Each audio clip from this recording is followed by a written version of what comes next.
Hoje a gente vive numa era onde o consumo não é apenas uma necessidade, mas um símbolo de identidade e status. O marketing moderno nos convenceu que a felicidade está no consumo e na posse, e não naquilo que nós somos. Mas até que ponto isso nos beneficia? E até que ponto a gente pode saber onde são os nossos próprios desejos ou se estamos sendo manipulados? E será mesmo que a gente está no controle ou a gente só está sendo manipulado para continuar consumindo? No vídeo de hoje eu vou explorar como que o consumismo se transformou em um vício e seus impactos psicológicos e sociais, e como estamos literalmente comprando a nossa própria extinção. O documentário Século do Ego revela como Edward Bernays, sobrinho de Freud, utilizou da psicanálise para criar propaganda moderna.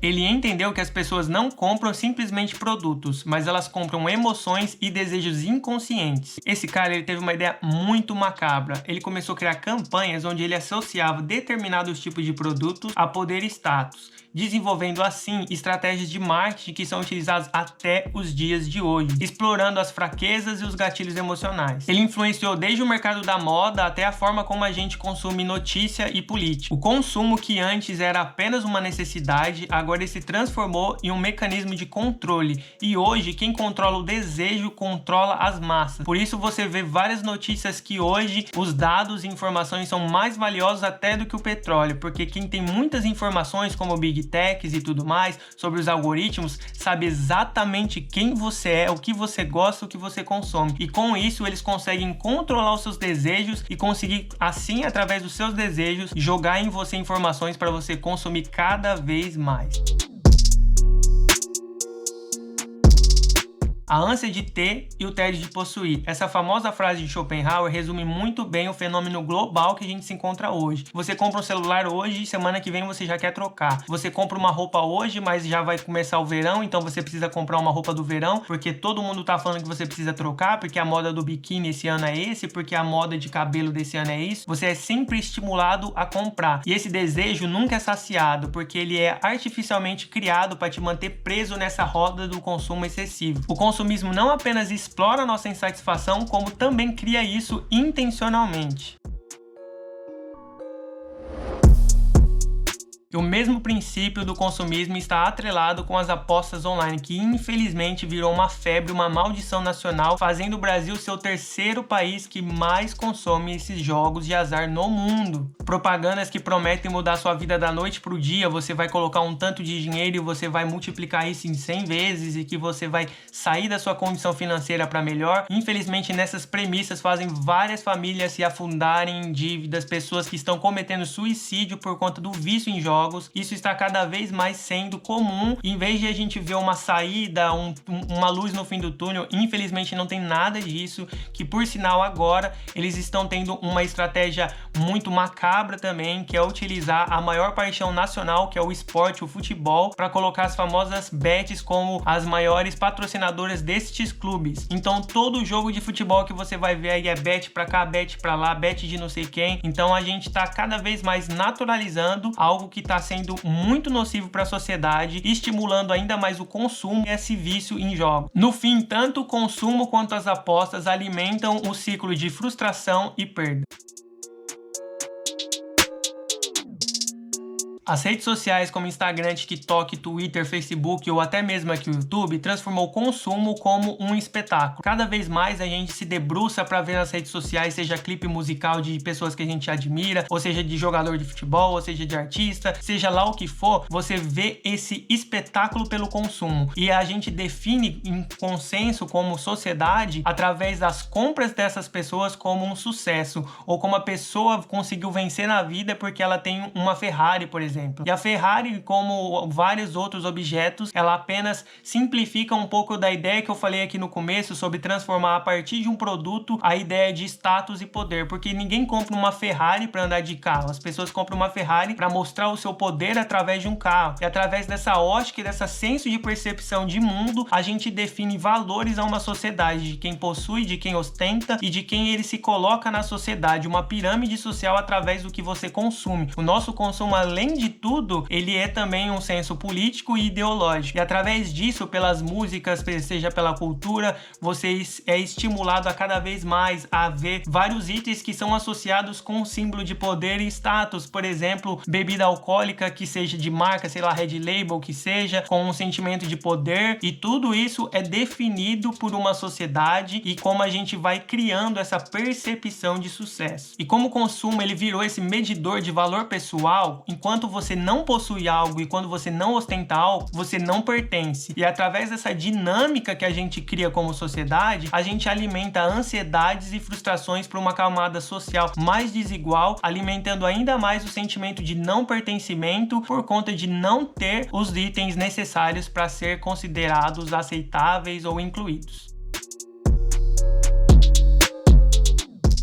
Enquanto isso, cada vez mais a gente fica se comparando as vidas alheias pelas posses e pelas conquistas externas pelo consumo de outras pessoas, gerando assim uma baixa autoestima, o sentimento de que o outro, a vida do outro, o que o outro tá fazendo, o que o outro tá conquistando é melhor do que a minha vida. E isso vai gerando inquietações, ansiedades, depressões e inclusive pessoas que se submetem a fazer loucuras para comprar determinado tipo de produto simplesmente para se sentir pertencidos por conta dessa ótica. Estamos trocando nosso bem-estar mental por uma ilusão criada pelo sistema. O sociólogo Bauman diz que na sociedade de consumidores ninguém pode se tornar sujeito sem antes se transformar em mercadoria. Isso é uma forma muito interessante de dizer que hoje em dia nós precisamos nos vender, seja pela aparência, seja pelos nossos estilos ou até mesmo pelos nossos valores para conseguir ser incluído dentro dessa sociedade. Bauman também nos alerta sobre a obsolescência existencial, que cada compra que fazemos é uma tentativa para preencher um vazio emocional criado pelo próprio sistema.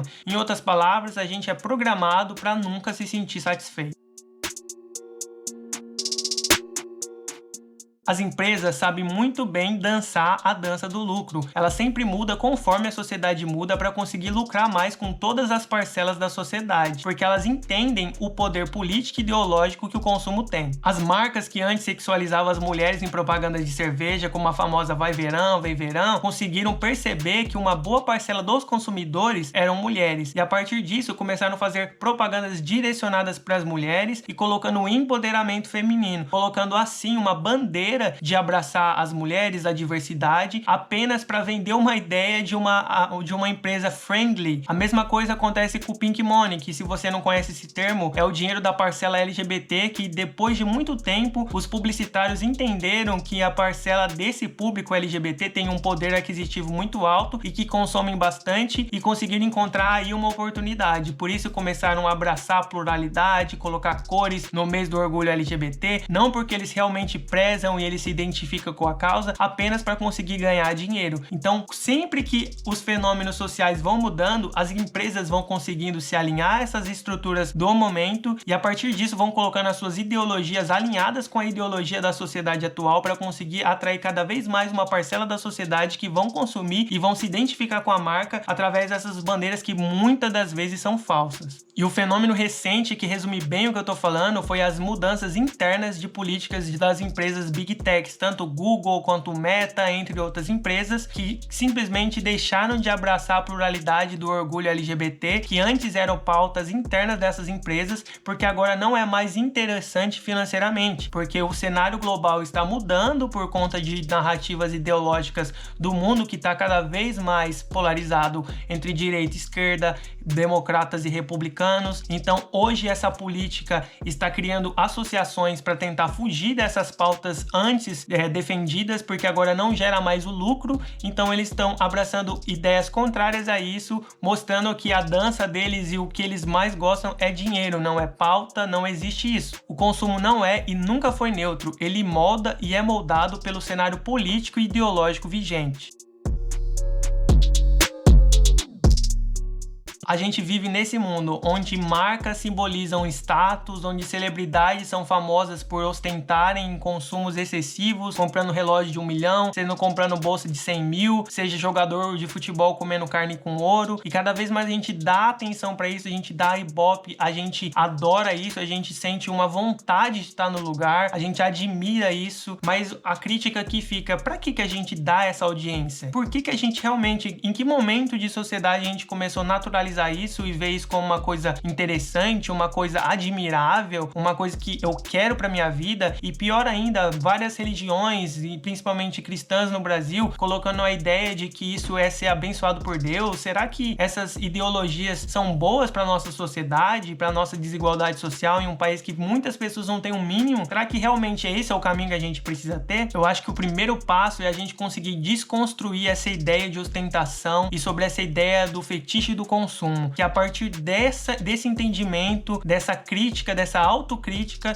que a gente consegue ter e buscar uma liberdade pelo consumo. Conseguir ignorar esses influenciadores que influenciam negativamente na vida de várias pessoas, colocando ideia de consumo, inclusive vários deles influenciando pessoas a jogarem em jogos de azar, que eles vão ganhar dinheiro com o seu sofrimento, com a sua família, que eles não estão preocupados com você, eles só querem o lucro para conseguir estar lá e postar nas redes sociais para mostrar o seu poder através do consumo. Que a gente consiga ter esse entendimento sobre a necessidade e sobre o desejo, e a partir disso a gente conseguir então ter mais controle sobre as nossas escolhas e entender que muitas das vezes a gente está comprando a nossa própria ruína, que a gente está comprando a nossa própria extinção como ser humano, que a gente possa cada vez mais ter consciência dessas nossas ações e sobre o que a gente coloca a nossa atenção e o nosso interesse e a nossa admiração. E a pergunta que fica é: a gente está disposto a mudar ou a gente vai continuar comprando a nossa própria extinção?